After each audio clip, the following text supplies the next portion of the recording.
She spoke into the void, and the void swallowed her whole. It's July 2nd, 1937. Somewhere over the vast, indifferent expanse of the Pacific Ocean, a woman's voice crackles through static, fragmented, desperate, fading. "We must be on you but cannot see you," and she says. And then, moments later, the final words that would echo through history. "We are running on line north and south." And then, silence. For nearly 90 years, that silence has been deafening. Amelia Earhart, aviator, icon, pioneer, vanished into the blue, taking with her not just a plane and a navigator, but one of the 20th century's most enduring mysteries. We've searched the ocean floor, we've examined bone fragments on remote islands, we've pored over conspiracy theories involving Japanese capture and wartime intrigue. But what if the answer wasn't hidden in some distant atoll or classified military file? What if it was there all along, encrypted in the very words she spoke as her world fell apart? Tonight, we're not just retelling a famous disappearance. We're dissecting a transmission, parsing every syllable, every pause, every desperate plea that crackled through the ether in those final moments. Because what if we've been listening wrong this entire time? What if her last words weren't a mystery at all, but a message we simply failed to decode? I'm Julian Cross, and this is the Midnight File. If stories like this pull you into the dark hours of the night, subscribe now. Because once you hear what I'm about to tell you, you'll never think of Amelia Earhart's disappearance the same way again. Let me take you back further than that July morning. Let me take you to Atchison, Kansas, 1897, where a girl named Amelia Mary Earhart was born into a world that didn't yet know what to do with women who refused to stay grounded. She was curious from the beginning, restless, the kind of child who climbed trees too high and asked questions that made adults uncomfortable. Her father was a railroad lawyer with a drinking problem. Her mother was a woman of quiet strength who encouraged her daughters to be bold, to reject the corsets, literal and metaphorical, that society tried to lace around them. In 1920, Amelia attended an air show in California. She paid $1 for a 10-minute flight over Los Angeles, and when she landed, she told her father, "I think I'd like to fly." It wasn't a request. It was a declaration. Within 6 months, she'd earned enough money working odd jobs to pay for flying lessons. Her instructor was a woman named Anita "Neta" Snook, one of the few female pilots in America at the time. Amelia was a quick study, driven by something deeper than ambition. It was hunger, a hunger to prove that women belonged in the sky, that they could master machines and distances and dangers just as well as any man. By 1922, she'd set her first record, the altitude record for female pilots, reaching 14,000 feet. She bought her first plane, a bright yellow Kinner Ester she called the Canary. She cut her hair short, slept in her leather jacket to give it that worn, experienced look, and threw herself into a world that wanted her to fail. But she didn't fail. She soared. In 1928, Amelia became the first woman to fly across the Atlantic, though, to her frustration, she was merely a passenger on that flight. The pilot and mechanic were men, and the press dubbed her Lady Lindy, comparing her to Charles Lindbergh. She hated the nickname. She hated being famous for something she hadn't actually piloted. So 4 years later, in 1932, she did it again, this time alone. She flew from Newfoundland to Ireland in just under 15 hours, becoming the first woman to fly solo across the Atlantic. The world adored her. She was elegant, articulate, and utterly fearless. She wrote books, she gave lectures, she became a fashion icon, designing her own line of practical clothing for active women. She married publisher George Putnam, though she made him promise she could maintain her independence, her career, her name. She was Amelia Earhart, not Mrs. Putnam, and the world would respect that or be left behind. But fame, as intoxicating as it is, comes with a cost. Every record she set raised the stakes. Every successful flight made the next one more dangerous, more ambitious, more necessary. Because pioneers don't retire. They push further, fly higher, until there's nowhere left to go but into legend. By 1937, Amelia had set her sights on the ultimate challenge, circumnavigating the globe at the equator, a distance of approximately 29,000 miles. It would be the longest flight ever attempted, a grueling test of endurance, navigation, and will. She wasn't doing it for records anymore. She was doing it because it was there, because someone had to, because she couldn't imagine a life where she stopped reaching. If you're beginning to sense the weight of what's coming, you're listening correctly.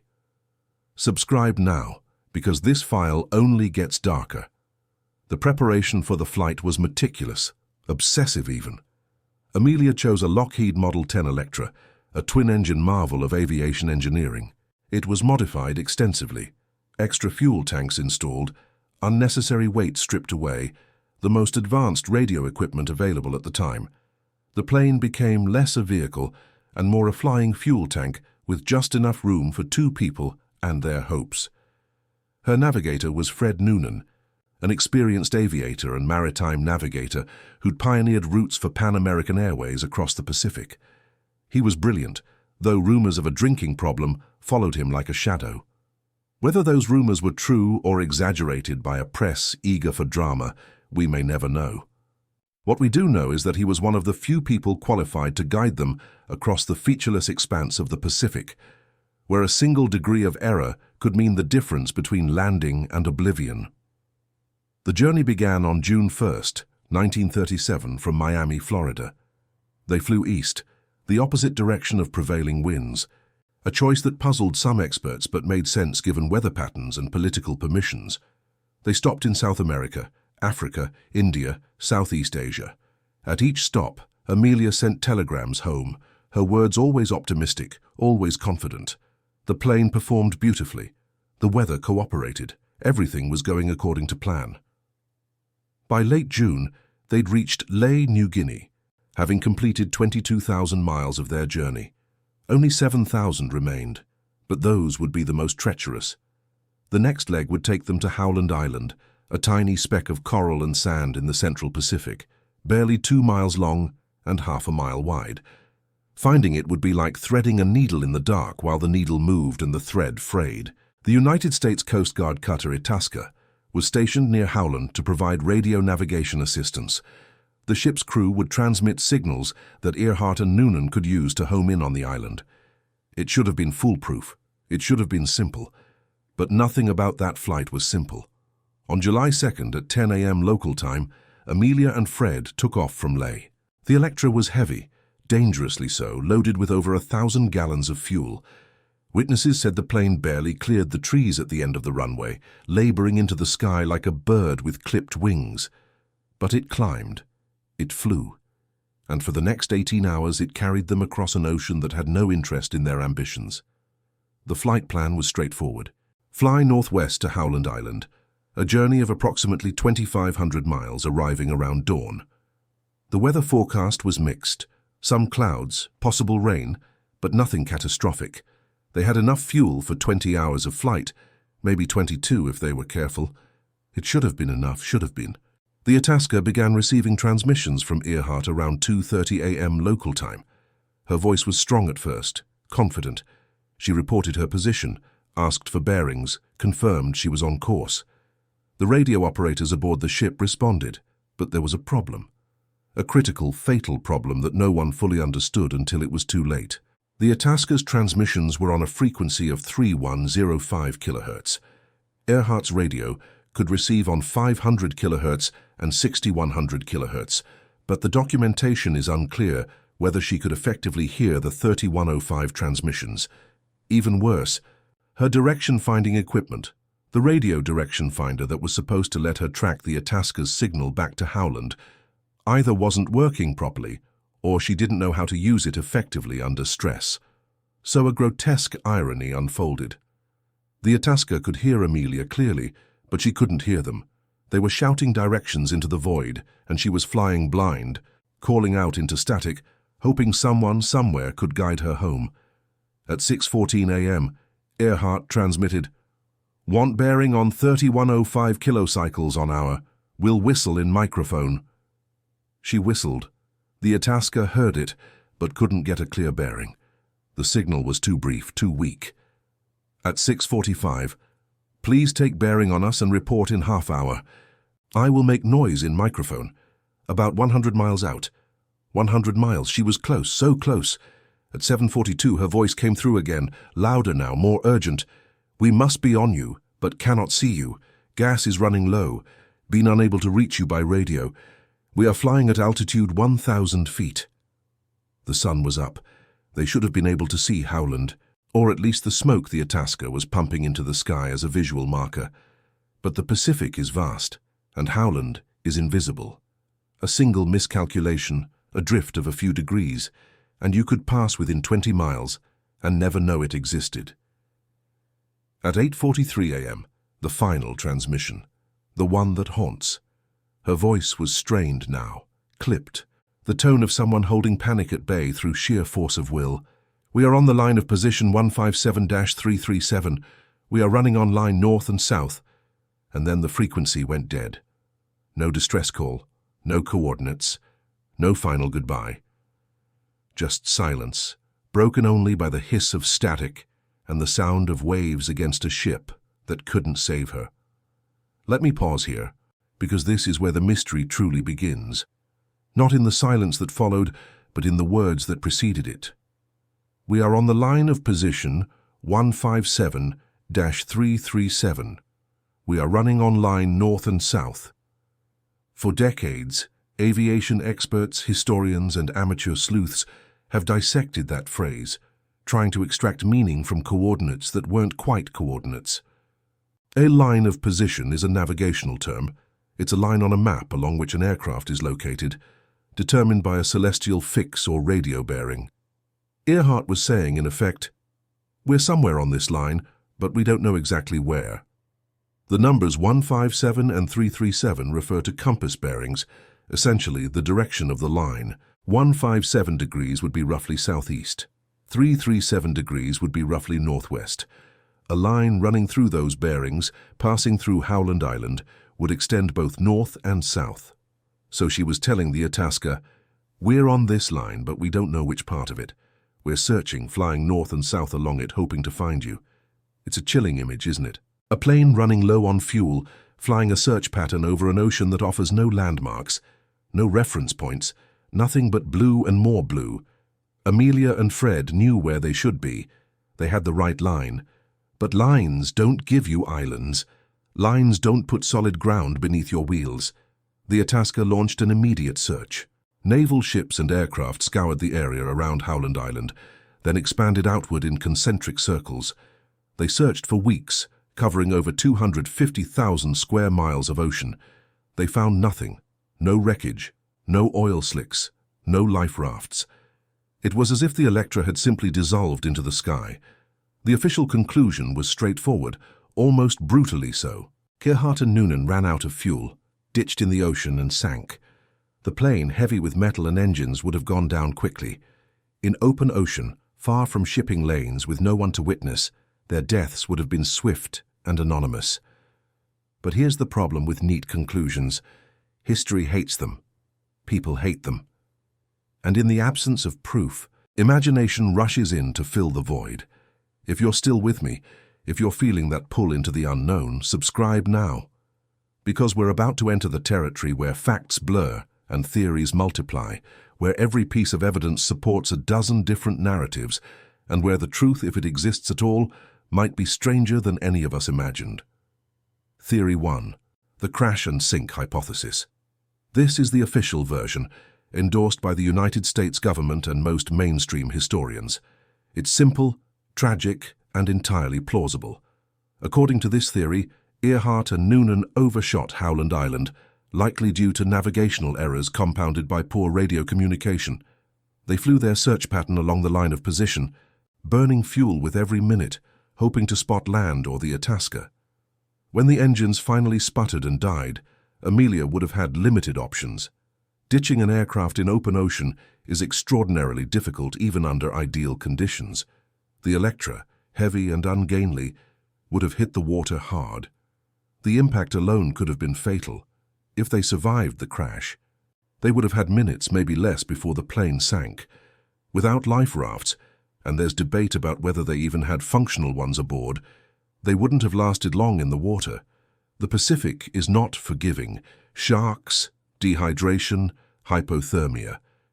Any number of horrors could have claimed them within hours, and then the ocean, indifferent as always, would have closed over them. Leaving no trace, it's clean, it's sad, it makes sense, but it's also unsatisfying, and that matters, because Amelia Earhart wasn't just a person, she was a symbol, and symbols don't simply vanish, they transform.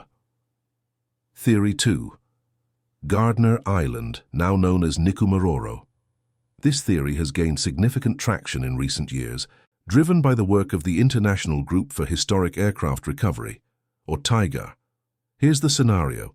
Instead of crashing immediately, Earhart and Noonan made it to Gardner Island, an uninhabited atoll about 350 miles southeast of Howland. It's roughly along the line of position Amelia described, and it has a flat reef that could, under the right tidal conditions, serve as an emergency landing strip. In this version of events, they landed on the reef, survived the impact, and set up a makeshift camp. They would have sent distress signals using the plane's radio while it was still above water during low tide. And here's where it gets eerie. In the days following Earhart's disappearance, multiple radio operators around the world reported hearing distress calls on Earhart's frequency. Messages like, "Earhart down," and "Water's high," and "Can't hold out much longer." Most of these were dismissed as hoaxes or misidentifications. The signal-to-noise ratio of 1930s radio equipment was abysmal. People heard what they wanted to hear. But what if some of those calls were real? What if, for a few days, Amelia and Fred were alive, stranded, calling out to a world that had already written them off? TIGAR has found tantalizing evidence on Nikumaroro. In 1940, a British colonial officer discovered skeletal remains on the island, bones that were examined briefly and then lost. Recent forensic analysis of the original measurements suggests the bones could have belonged to a woman of Earhart's height and build. The analysis is contested, debated, dismissed by some and championed by others. Artifacts have been found: a piece of plexiglass consistent with the Electra's windows, a woman's shoe from the 1930s, a sextant box of a type Noonan might have used. Each piece is circumstantial. Each piece could be explained away. But together they paint a picture, incomplete, frustrating, but undeniably compelling, of two people dying slowly on a deserted island, waiting for rescue that never came. If they landed there, if they survived even a few days, then Amelia's final transmission takes on a darker meaning. We are running online north and south. Perhaps they were already off course, drifting south toward Gardner instead of holding north toward Howland. Perhaps, in the desperation of the moment, she didn't realize how far they deviated. And perhaps she spent her final days staring at the horizon, listening to the waves, knowing the world was searching in the wrong place. Theory 3. Japanese capture. This one lives in the shadows, whispered about in conspiracy circles, and occasionally thrust into the spotlight by sensational documentaries. The premise: Earhart and Noonan didn't crash in the middle of nowhere. They crashed, or landed, in the Marshall Islands, which were under Japanese control at the time. The Japanese military, suspicious of American intentions in the Pacific, captured them, believing they were spies on a reconnaissance mission. There are witness accounts, mostly from Marshall Islanders, who claim their parents or grandparents saw a white woman and a man being held by the Japanese. There are stories of Earhart being taken to Saipan, imprisoned, possibly executed. In 2017, a photograph surfaced allegedly showing Earhart and Noonan on a dock in Jaluit Atoll, surrounded by Japanese officials. The photo was later debunked. It was published in a Japanese travelogue 2 years before Earhart's flight. But the theory persists because it's tantalizing. It adds espionage to tragedy, geopolitics to personal loss. And there's a grim plausibility to it. The Pacific was on the brink of war. Japan was fortifying its island territories, building airstrips and naval bases in violation of international treaties. An American plane, even a civilian one, stumbling into that theater, it could have been seen as a threat. But here's the problem. There's no credible evidence, no Japanese military records, no physical proof. Just stories, handed down through generations, distorted by time and trauma, and yet people want to believe it, because the alternative, that she simply vanished, that her death was mundane and unmarked, is unbearable. So which is it? Crash and sink? Castaway on Gardner? Captured by the Japanese, or something else entirely, something we haven't even considered? The truth is, we don't know. And barring some extraordinary discovery, the Electra's wreckage, unimpeachable physical evidence, a confession from a ghost, we may never know. But here's what I believe the final transmission tells us, regardless of what actually happened. Amelia Earhart died the way she lived, pushing forward, refusing to surrender, searching for a destination she couldn't see. We are running on line north and south. She didn't say we're lost. She didn't say we're going down. She said we're searching, we're still flying, we're still fighting. Think about that for a moment. Her fuel was nearly gone. She'd been in the air for 20 hours, navigating by dead reckoning and hope. Fred Noonan, brilliant as he was, had no landmarks to guide him, no stars visible through the clouds. They should have been at Howland hours ago. Every rational part of her mind must have known they were in mortal danger, and still she flew the pattern. North and south. Searching. There's a particular kind of courage in that, isn't there? Not the courage of the dramatic gesture, the heroic last stand, but the quiet, stubborn courage of refusing to give up, even when the universe makes it clear you should. Amelia didn't get to control how her story ended, but she controlled how she faced the ending, and that, I think, is what her final transmission really tells us. It's not a mystery, it's a message. Don't stop, keep searching. Even if you're running on empty, even if you can't see land, even if the whole world has lost you, keep running the line. Because the moment you stop, the moment you surrender to the silence, you're truly lost. In the years since that July morning, Amelia Earhart has become more myth than woman. She's been depicted in films, books, songs, conspiracy theories. She's been turned into a feminist icon, a tragic heroine, a ghost haunting the Pacific. But I think we do her a disservice when we treat her as a mystery to be solved, a puzzle with a missing piece. Because the real story, the human story, isn't about where she ended up.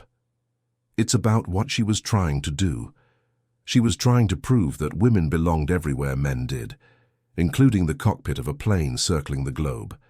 She was trying to push the boundaries of human achievement, to show that limitations are often just failures of imagination. She was trying to live fully, completely, without apology or restraint. And she succeeded. Not in completing her flight, that was taken from her, but in showing the world what was possible when you refused to accept what was probable. Every time a woman steps into a cockpit, every time someone chooses the uncertain path over the safe one, every time a person looks at the horizon and says, "I wonder what's beyond it," they're channeling Amelia Earhart. Not the myth, but the woman. The restless, relentless woman who bought a yellow plane and decided to see how high she could go. Her final transmission, those last garbled words carried across the static, weren't meant to be a mystery. They were meant to be a beacon, a signal to anyone listening that she was still out there, still searching, still refusing to let the darkness claim her without a fight. We heard her. We're still hearing her. And maybe that's the real legacy, not the silence that followed, but the words that preceded it. The defiant, determined insistence that even in the face of oblivion, you keep flying the line. So here's my answer to the question I posed at the beginning. What did those last words truly mean? They meant, "I'm not done yet." They meant, "I'm still here." They meant, "Keep looking." And we did. For 90 years we've kept looking. We've sent expeditions to remote islands, deployed underwater robots to scan the ocean floor, analyzed every scrap of evidence and every wild theory. We've turned her disappearance into an obsession, a cultural touchstone, a mystery that refuses to be forgotten. But maybe we've been looking in the wrong place. Maybe the answer isn't out there in the Pacific, buried under coral or locked in a Japanese archive. Maybe it's in the words themselves, in the tone of her voice as she spoke them, in the simple, staggering fact that she kept transmitting until the very end. She didn't vanish. She flew into the unknown, and we've been trying to follow her ever since. If this story has haunted you the way it haunts me, if you find yourself wondering about the lines we run when we can't see land, subscribe to the Midnight File. Because there are more stories like this, stories of people who ventured into the dark and never came back, leaving only questions and echoes. I'll leave you with this thought. On July 2nd, 1937, a woman's voice crackled through the static one last time. The words were fragmentary, distorted by distance and desperation, but they reached us. Across almost 90 years, across technology and time and the endless churning of the Pacific, they reached us. And every time we tell her story, every time we pass her final transmission for new meaning, we're doing exactly what she asked us to do. We're running the line. We're searching north and south, looking for an island that may not exist, hoping that somewhere in the vast blue expanse of history, we'll finally see her. She spoke into the void, and the void preserved her voice. Maybe that's not a tragedy. Maybe that's a triumph. Because in the end, the mystery isn't what happened to Amelia Earhart. The mystery is why we can't let her go, why her disappearance still pulls at us, still demands our attention, still makes us stare at maps and wonder. I think it's because we recognize something in her final transmission, something human and terrifying and beautiful. The sound of someone refusing to surrender, the sound of someone flying blind into the unknown, not because they're unafraid, but because fear isn't a good enough reason to stop. We are running online north and south. She's still out there, somewhere between where she was supposed to be and where she ended up, still searching, still transmitting. And if we're listening carefully enough, we can still hear her. This has been the Midnight File. I'm Julian Cross. Until next time, keep searching. The truth is out there, somewhere on the line. Even if we never find land, the search itself means something. It means we haven't forgotten. It means we're still listening. It means that some voices once heard can never truly be silenced. Good night, and safe travels wherever your line takes you.